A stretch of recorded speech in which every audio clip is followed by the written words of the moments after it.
qu'on est en train de faire un renforcement de isolation acoustique de notre mur dans notre nouveau studio avec du caoutchouc enrichi avec du liège.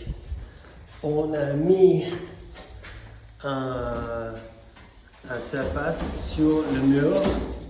Après, on met un bout de bois. Et le concept, c'est que le bois, quand les grosses basses et le groupe de punk ou de rock fait beaucoup de bruit, ça vibre.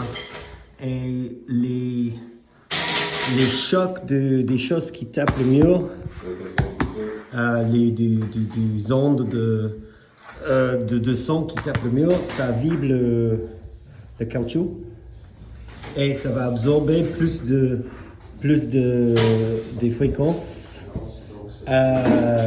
que si c'était juste des couches qui ne marchaient pas ensemble. Ça s'appelle en anglais un resilient layer.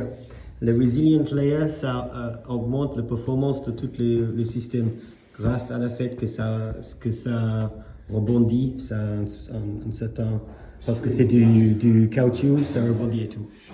Ok, et nous on va mettre un autre planche. Voilà. Donc ça c'est le mur, 2 heures plus tard, avec les poutres mises en place et des petits bouts de bois. Et on va accrocher des panneaux acoustiques. C'est comme ça. Laine de roche assez dense dessus. Donc ça va être bien pour des studios de répète.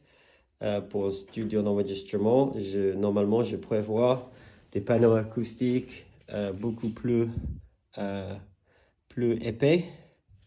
Mais là, c'est vraiment du bon matériel. C'est des panneaux acoustiques faits par Red House Acoustics, qui est une boîte d'acoustique bien connue. Donc là, derrière cette bois, il y a du caoutchouc mélangé avec du liège, qui est super cool. Et derrière ça, il y a du placo. Et derrière le placo, il y a du laine de roche encore. Donc ça, c'est un super mur bien joli. Voilà.